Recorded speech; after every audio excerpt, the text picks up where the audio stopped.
Tonight, what I really want to do is tell you about my friend Barack Obama, a leader who has what it takes to lead us over the next 4 years. He likely didn't know it at the time, but Barack didn't feel quite the same way. In the book Double Down about the 2012 presidential campaign, it was revealed that former President Obama seriously considered replacing Joe Biden with Hillary Clinton as the #2 on his ticket. The thinking was obvious. Obama saw Hillary, not Joe, as the heir apparent and would set her up for that 2016 run.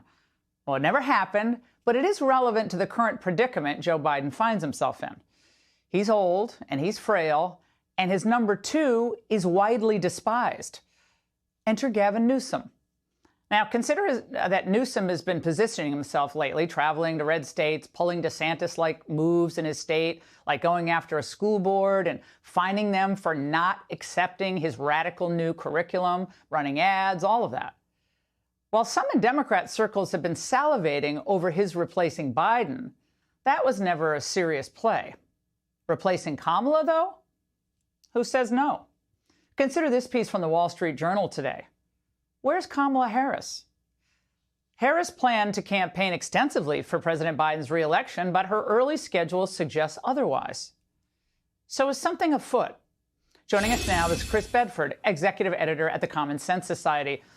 Chris, this just struck me today and kind of watching things playing out in California. I mean, it is interesting that Newsom is taking on that Temecula school board for refusing to accept this radical new curriculum that they want to put in place in the public schools there, involving, all sorts of topics that we've covered on the show. He's trying to kind of do a DeSantis in the reverse in California. And meanwhile, Kamala seems like, how low can she go? We don't know, but low.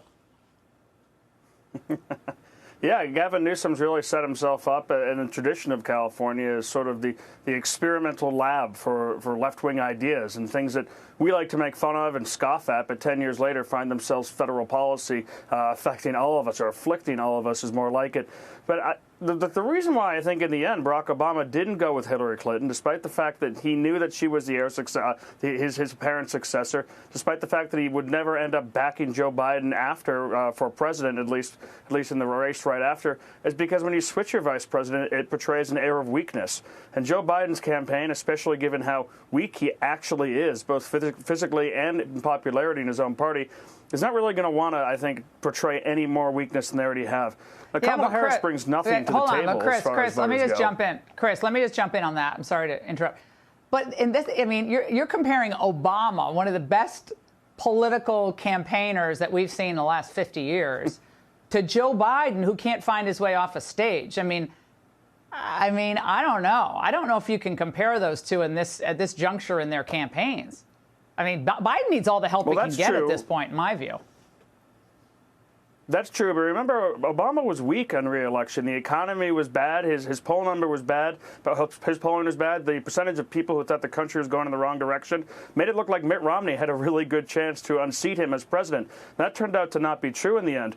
But with Joe Biden, I think one of the big things that they want to do is have this theater, pay no attention to the man behind the curtain, portray an aura of strength right here. So while Kamala Harris doesn't add anything to the ticket, you have to wonder, what would Gavin Newsom add? Maybe he would invigorate some of the left-wingers, but a lot of the folks that look at his technocratic California and say, that's the future I want for this country, might already be on Biden's side.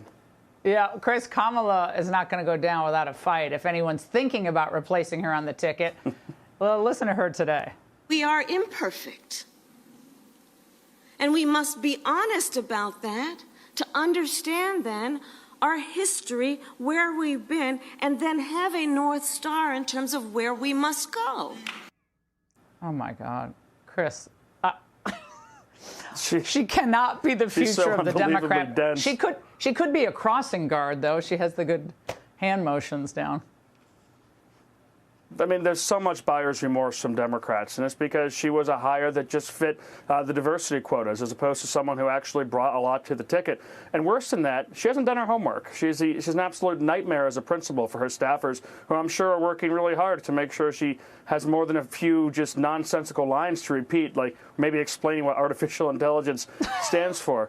She does no good. But in the end of the day, if anyone wants to replace her, she's going to call them sexist. She's going to call them racist. And this is something that's very frightful to the Democratic Party, even if Republicans at least have finally learned to not care about those kind of insults.